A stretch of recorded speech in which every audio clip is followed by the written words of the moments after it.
Hi, friends. We've missed you.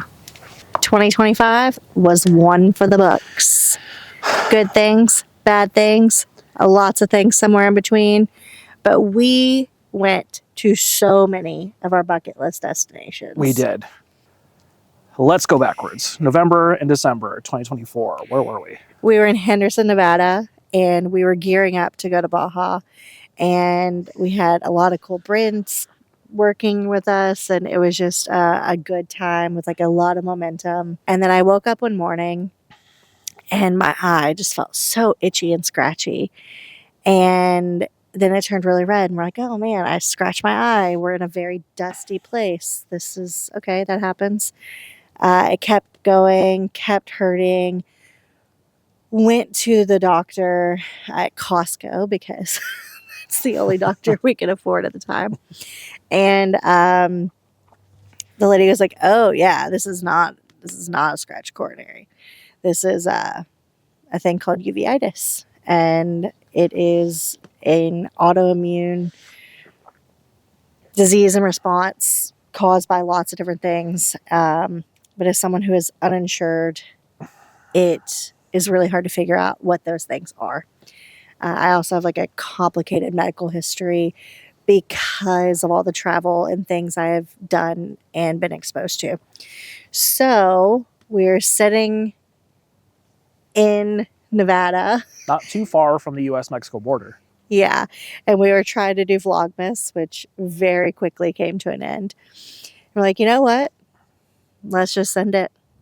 Let's go to Mexico. So 2025 started in Mexico. We crossed the border on January 5th, I believe. And I think if you've ever watched a Mexico video, there are certain things that you feel fearful of. And what are some of those things for you, Ben? Like what do you think, or what do most people think? Bad roads, narrow roads, road danger, Banditos. Just kind of like a Wild West element. Yeah. For me, I was scared of there being no shoulders, no safety zones, narrow roads, and big semis. I don't know if you all know this about me, but I have like pretty bad traffic anxiety. And, I was very worried about that. And all of our friends in big rigs pretty much have had their mirrors knocked off by a semi while driving in Baja. And for whatever reason, this was the thing that I was so worried about. And within an hour of us being in Mexico, one, we were separated right at the border. And the guy was like, oh, just at the end, you'll meet right up. No, did not happen. Second, within an hour of being in Mexico, we're on this little, wide open road, full shoulder, no one around. We made it through downtown. Everything was fine. Ben's like, oh, something's going on with our solar. I'm going to stop. Cool. There's plenty of room for that. So I am in the car in front of the bus. We're pulled off like on the shoulder. There is a shoulder. And Ben is fixing a thing. And I see this truck coming up. And it's a pickup truck with a lot of ladders in the back.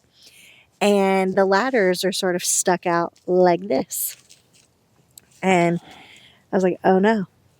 And I'm watching all this happen, like my side mirror. And all of a sudden, he gets closer. I'm like, okay, fine.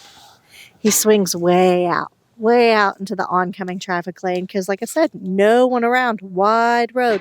He gives us full berth.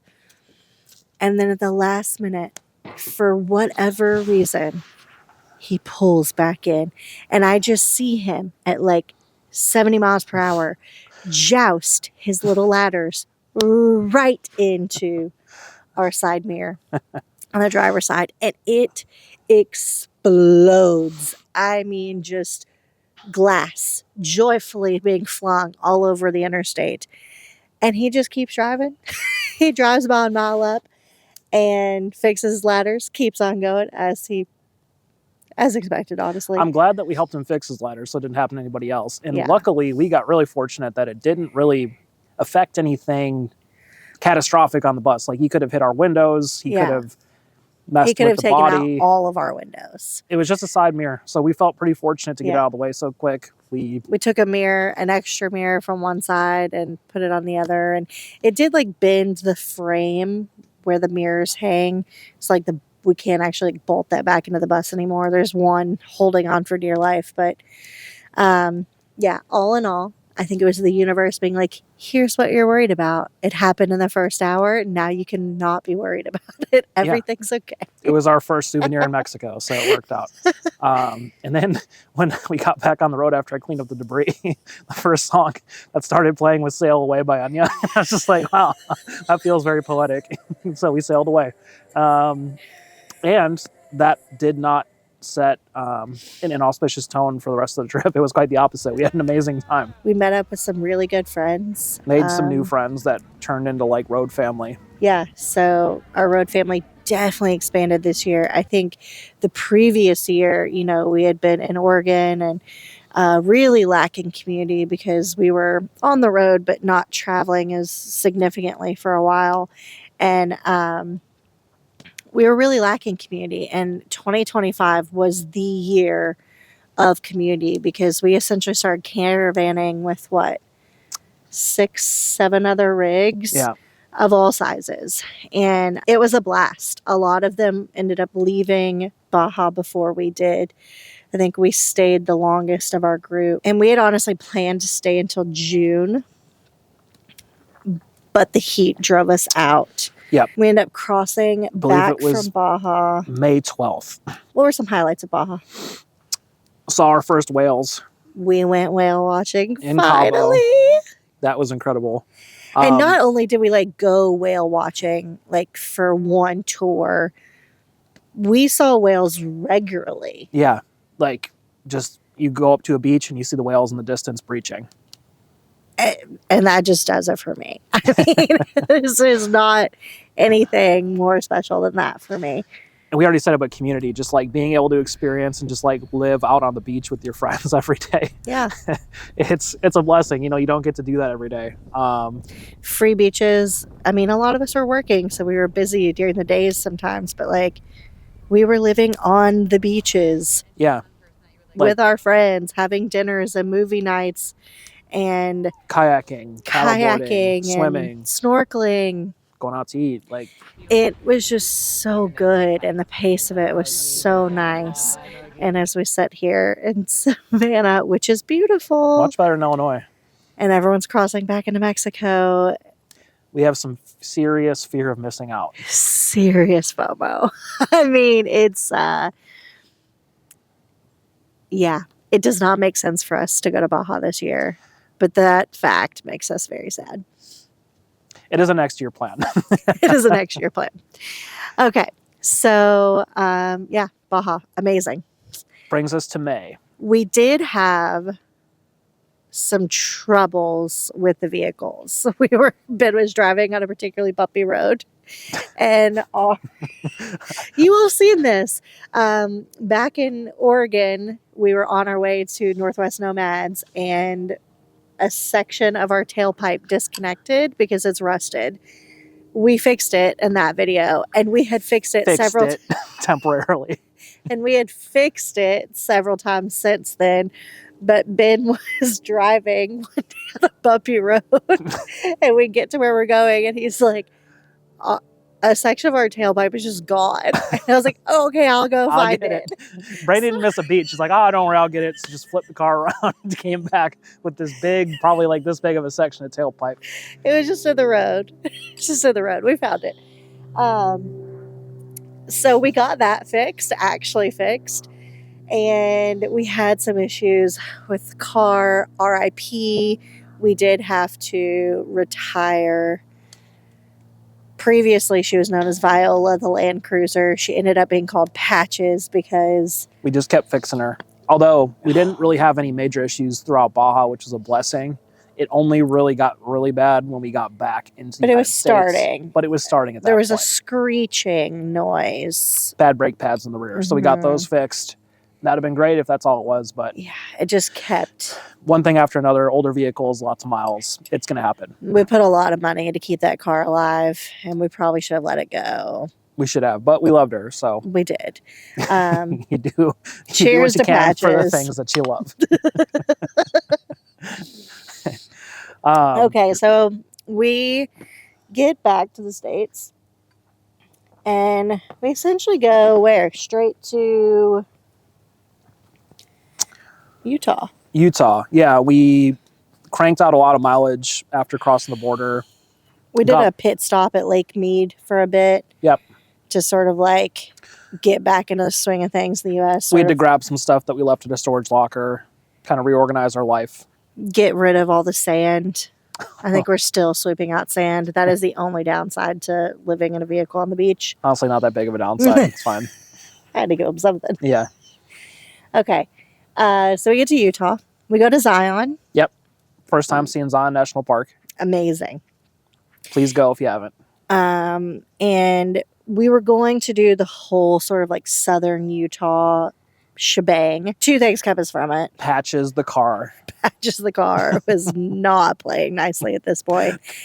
And it was getting really hot. Yeah. And even though we had just put a new air conditioner on the bus, it didn't hold up. It had already broken. Yeah. So we just couldn't. We couldn't do southern Utah at that time. So we skedaddled on up to middle of Utah. Yep. Around Salt Lake. And we tried desperately to get the car fixed. We saw a few different mechanics. And it was one thing after another. Like, we had a bad CV axle on our right side. They replaced that. After they fixed that, I was driving up a mountain. It popped. Like, I heard it pop. And then I lost power. So then it was just more repairs. They got it fixed to the point that we were eventually able to leave Utah, but probably like after a month or so of being unexpectedly waylaid up there, which is great because we met up with more friends. So. Yeah, we did meet up with friends. It is very hard. If you live in a 40-foot bus, it is very hard to just have the bus. Like, a secondary vehicle is so important. And I think our short period of time without a secondary vehicle really affirmed that for us. So we got Patches fixed as best we could.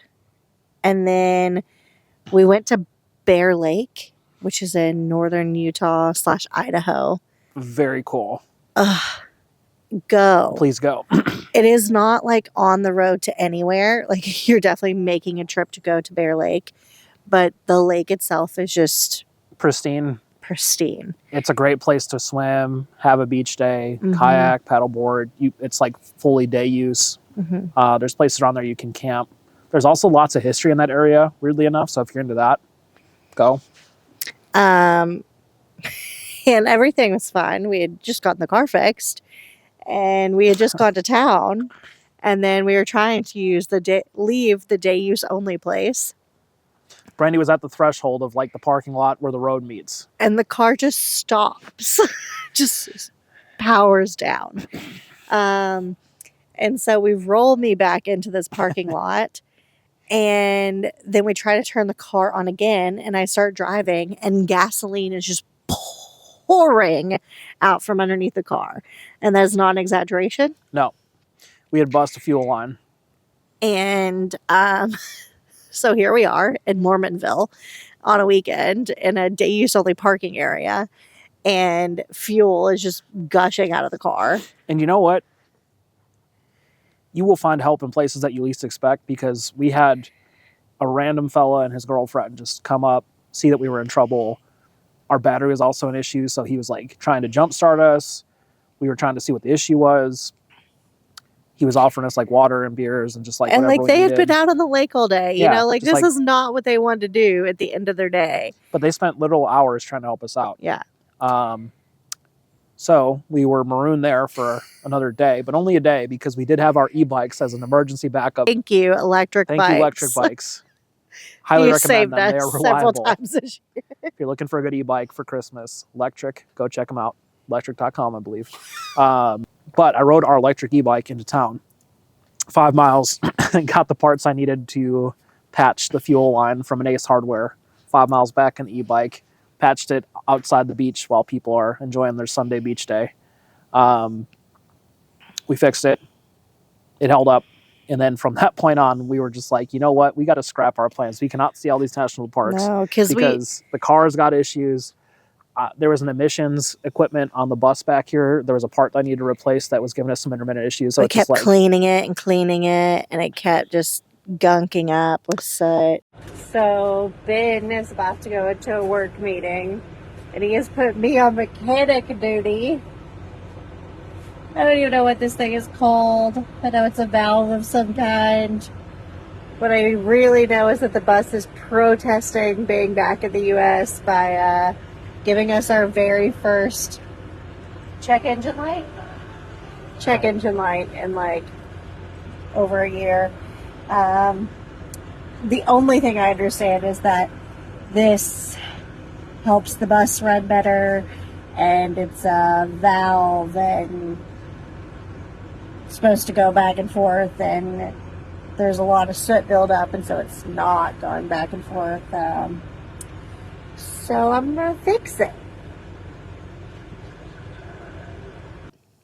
And not to get too into the weeds, but like modern diesels, they have emissions equipment that put your exhaust gas back through the engine, and so there's lots of known issues with that, and that was what we were facing. So we were like, we need to wrap this up. We need to change course. We need to get back to where we can have a stable base for a little bit.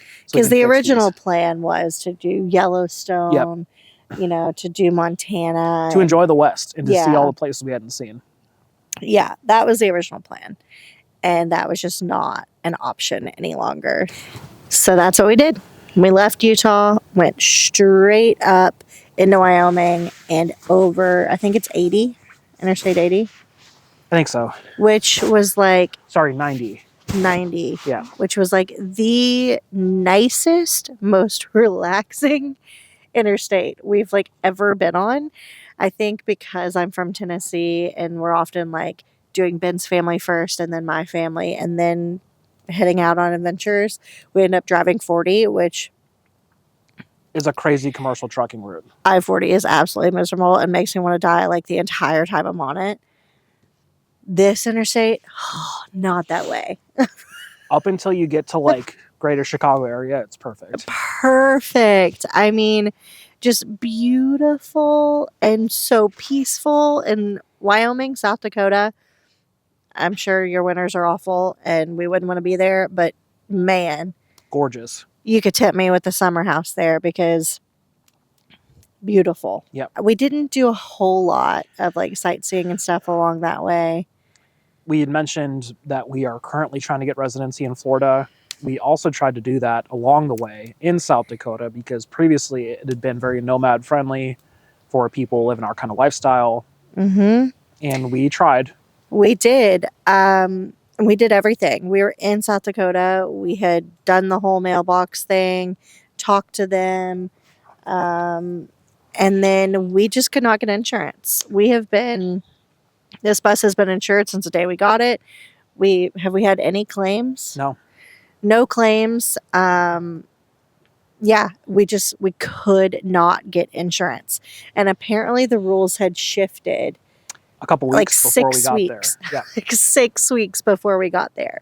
And it just did not happen. Would not work out. So we scrapped that. Like, okay, well, what do? We just essentially had to skip over that idea and say, we'll figure it out later.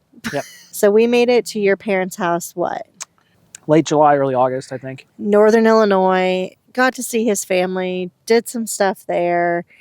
And then we came down south because we've been doing like fall, autumn markets.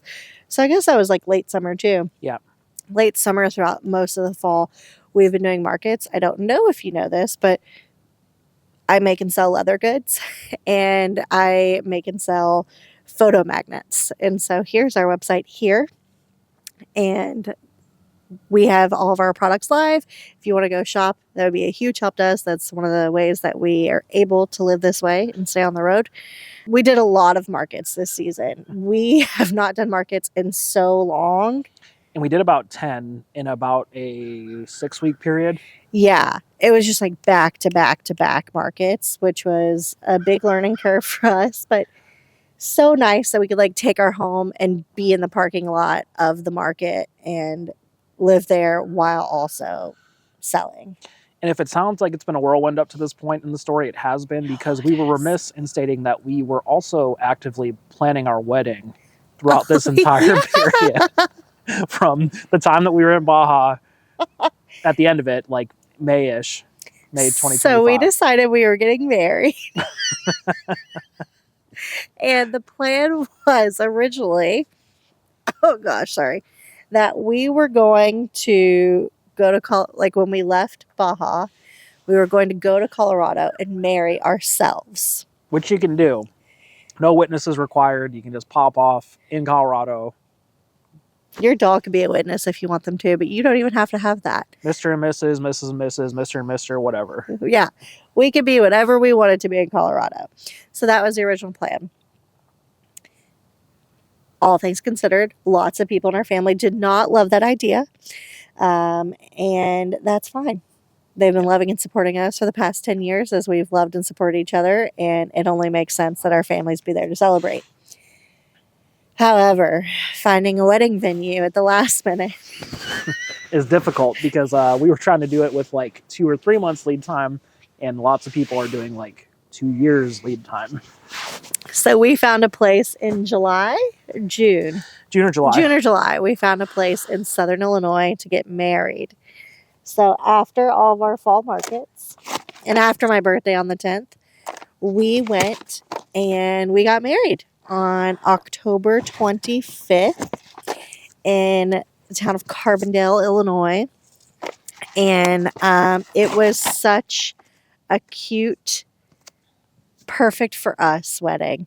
We ended up having about 50 people come. To everyone who tried to watch the live stream, we apologize that didn't work. We had it all set up.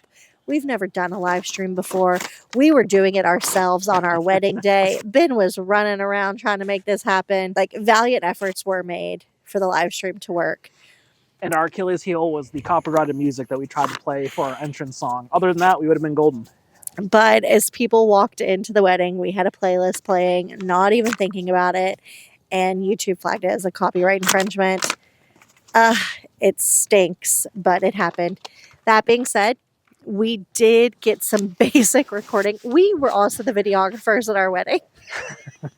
So we set up cameras. Ben set up cameras, and we did get footage. So I'm not sure if this video is going to go out before or after that. But anyways, it will be in the feed. If you're interested in our love story, it'll be there. Yeah, if you want to watch our wedding, we'd be happy for you to attend. So that was a really special time. Yeah. The wedding itself, it was a lot of planning, but honestly, I'm glad that it wasn't a long, strung out process. It was just like... I don't know how people spend 1.5 years planning for a wedding. Yeah, it was difficult enough in the couple months, 3 months that we did it. But it worked out. The day of the wedding was great. Beautiful. It was done how we wanted it. It turned out we wanted to. We were married by some of our road friends that we met at Northwest Nomads and traveled with for a lot of 2025. Yeah. Cal and Cole. And it was perfect. They did a perfect job. It was just everything we could have wanted. There has been a theme this year where we have been looking at properties. And it started in Mexico. You can't really make this stuff up. So I complimented a woman where we were having lunch this morning, and we got to chatting, and she was like, oh, hey, we're like selling a lot. You guys should come check it out. And so we did. And this is it. There's a graded road with a tree and the start of a structure or house, It's not directly on the ocean, but it's one row back. And price is really good. We had no intentions of looking at things like this right now, and definitely not saying that we're buying this, but it's interesting to look at. What do you think? Should we call and chat with them about it? Let us know in the comments. And it was in Baja de los Angeles, which is a very small fishing town, and it's stunning. It's like a protected beach area. They have a whale shark season. It is magical. Yep. That being said, it is 4 hours from anything. Like the closest ATM is 4 hours away. It's removed. It's remote. It's amazing. I still think about that property a lot, to be honest. It just didn't feel right at that time. And then later in our Mexico adventure, we looked at another property. Howdy, y'all. We are in the Todos Santos property lots for sale. This is a demonstration to show the approximate width of each individual lot. So Brandy is over there, and she is at one corner of the rebar marking one edge of the property. I am standing at another. The rebar is right there next to this pile of doo-doo. And that is that is approximately the size of one of these lots. And we believe that the lot extends back to where those two cacti are back there. So pretty good size lot. And then the view is spectacular of the ocean, especially once you start clearing and building and getting a little rise. You're just going to have an awesome view. Which a group of us were going to go in on, actually. There was a new neighborhood development on the beach on the Pacific side, and we really liked it. It was awesome. It was up on a hill, so there was no chance of like it flooding in hurricane season. It was big open plots. A lot of our friends were interested in buying there. And then yeah, we were like all in on that, honestly. And it ended up being a disappointment because we just found out information that we couldn't then, knowing that, move forward in good conscience with that property. Yeah, it very much, the guy who is selling the properties has definitely been involved in like fraud and real estate abuse and skirmishes, maybe. He's been in jail for real estate fraud, and he's still an active real estate agent, which is concerning to me. So we pulled out of that. All of our friends pulled out of that. But I think ever since we started looking at properties, which is like not something that we had done previously, I've sort of been hungry for it. It's sort of hard to describe when you're nomadic, because we love being on the road. We love living in Savannah, and then we love living here, and we love living here, and we love living here, but we don't have a place that's... We have this that is ours, but we don't have a place that's ours. You know, like, family is more than happy to have us come and stay with them, and friends are more than happy to have us come and stay with them. But it's also hard to not feel like you're becoming an imposition upon them at some point. I guess when we talk about like what 2026 may hold for us, there will be more times when we are looking at property. And we actually did go look at one that we loved. Ben was at the family farm, and I was in Nashville visiting my mom, and I came back and I was like scrolling through Instagram, and there was like a cheap old houses post about this like mid-century modern in Murfreesboro in Illinois. And I was like, oh my gosh, I love this house. It was like one layer. It was like on a pond, and it had a in-ground pool, and it was 4,000 square feet. It was $150,000. It was just like in one of the areas that we like, since it was very close to where we got married in Southern Yeah. Illinois. But then I looked, I was like, oh my gosh, this is literally right where we got married. And we love this place. Like, we loved this area. It has a college. So, we've got like fresh ideas and people. And so we went and looked at it.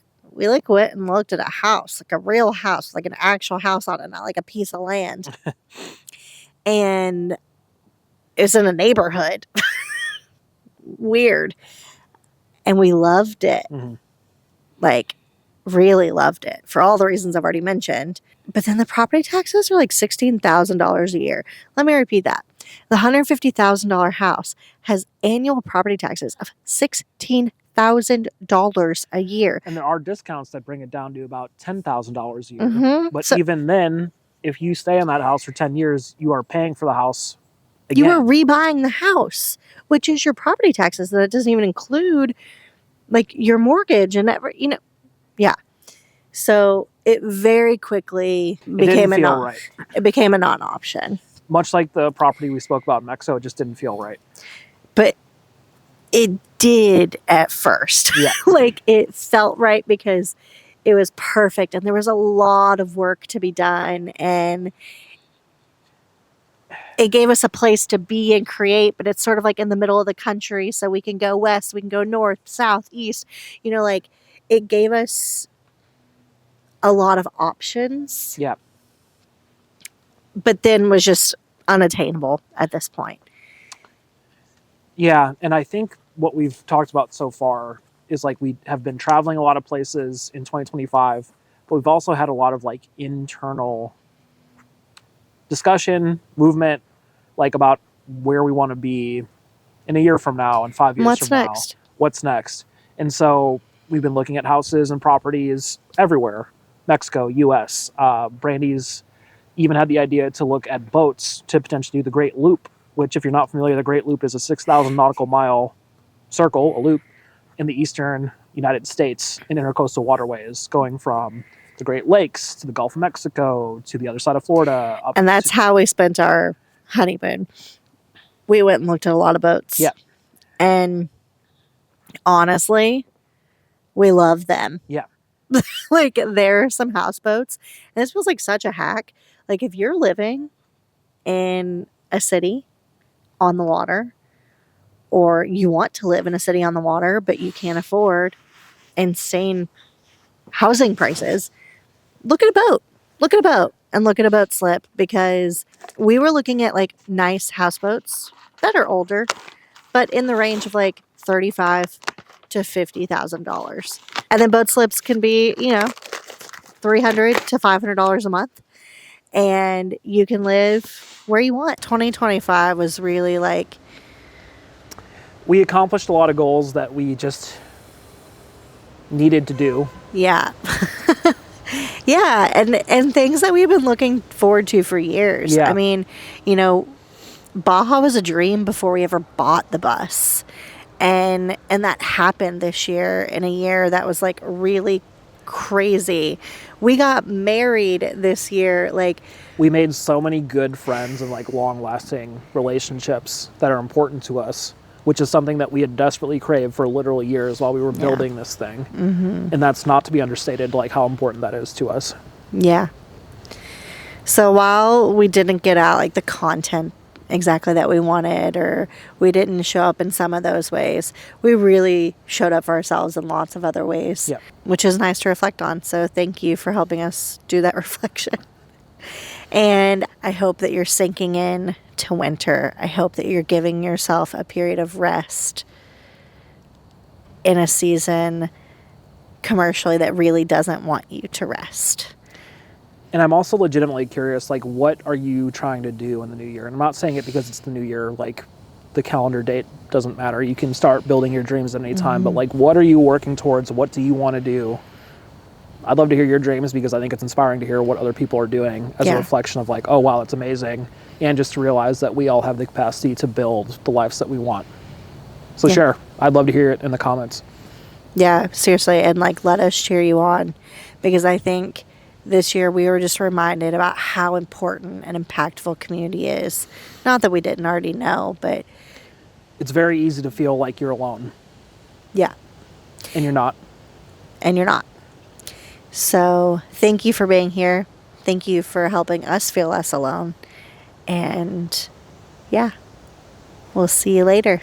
Cheers to 2026. Cheers to 2026. Jet.